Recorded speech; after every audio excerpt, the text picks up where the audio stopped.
নমস্কার বন্ধুরা, সকলকে স্বাগত। আজকের পর্বে আলোচনা করব দীঘা জগন্নাথ মন্দির। চলুন শুরু করা যাক।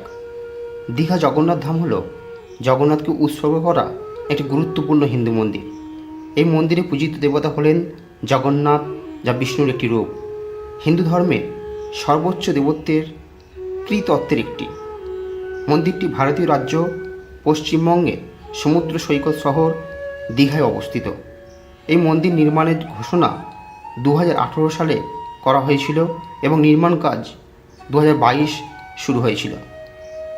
বর্তমানে এই মন্দিরটি হিন্দু সম্প্রদায়ের সমস্ত লোকের জন্য উন্মুক্ত করে দেওয়া হয়েছে। মন্দিরটির উদ্বোধন হয়েছে গত 30 এপ্রিল 2025 বুধবার। দিনটি ছিল পবিত্র শুভ অক্ষয় তৃতীয়া। ওই দিন পশ্চিমবঙ্গের সম্মানীয় মুখ্যমন্ত্রী মাননীয় মমতা ব্যানার্জি মন্দিরটির উদ্বোধন করেন। পুরীর দৈতাপতি রামকৃষ্ণ দাস মহাপাত্র, ইস্কন কলকাতার সহসভাপতি রাধারমন দাস সহ রামকৃষ্ণ মিশন, কালীঘাট সহ বাংলার বিভিন্ন তীর্থস্থানের সাধুসন্ত পুরোহিতদের উপস্থিতিতে মুখ্যমন্ত্রী মমতা বন্দ্যোপাধ্যায় দীঘায় 2018 সালে পুরীর আদলে জগন্নাথ মন্দির তৈরির কথা ঘোষণা করেছিলেন। মন্দিরের বিশদ প্রকল্প প্রতিবেদন 2019 সালের আগস্ট মাসের মধ্যে সম্পন্ন হয়েছিল। মুখ্যমন্ত্রী মমতা বন্দ্যোপাধ্যায় 2019 সালে 20 আগস্ট ঘোষণা করেছিলেন যে মন্দিরের নির্মাণ 2 বছরের মধ্যে শেষ হবে। সমুদ্রের ধারে দীঘাস্থিত পুরনো জগন্নাথ মন্দিরের জায়গাতেই নতুন মন্দির গড়ার কথা বলা হয়েছিল। তবে পরিবেশগত নিষেধাজ্ঞায় সেখানে মন্দির নির্মাণ করা যায়নি। পরে দীঘা স্টেশনের পাশে মন্দির তৈরির জন্য জমি নির্বাচন করা হয়েছিল। দীঘা শঙ্করপুর উন্নয়ন পর্ষদ মন্দিরের জন্য 20 একর জমি প্রদান করেছিল। মন্দির নির্মাণের দায়িত্ব হিডকোকে দেওয়া হয়।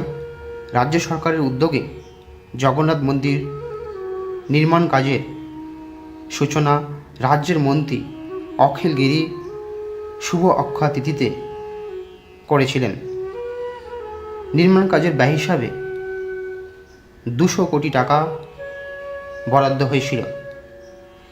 মুখ্যমন্ত্রী মমতা বন্দ্যোপাধ্যায় 2023 সালের 4 এপ্রিল নির্মাণাধীন মন্দির পরিদর্শন করেছিলেন।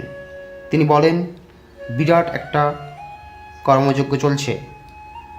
হাজার হাজার বছর ধরে জগন্নাথে এই মন্দির প্রতিষ্ঠিত থাকবে। মন্দিরের উদ্বোধন করা হয়েছিল 2025 সালের 30 এপ্রিল।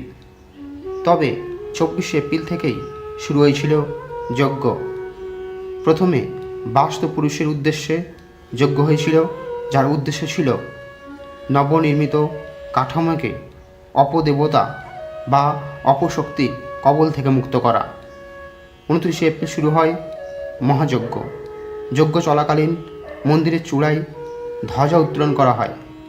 যজ্ঞের প্রধান যজমান ছিলেন মুখ্যমন্ত্রী মমতা বন্দ্যোপাধ্যায়।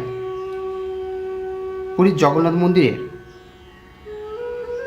প্রধান সেবায়িত রাজেশ দৈতাপতির নেতৃত্বে পুরোহিতেরা নিম কাঠের তৈরি জগন্নাথ বিগ্রহতে প্রাণ প্রতিষ্ঠার প্রক্রিয়া সম্পন্ন করেন।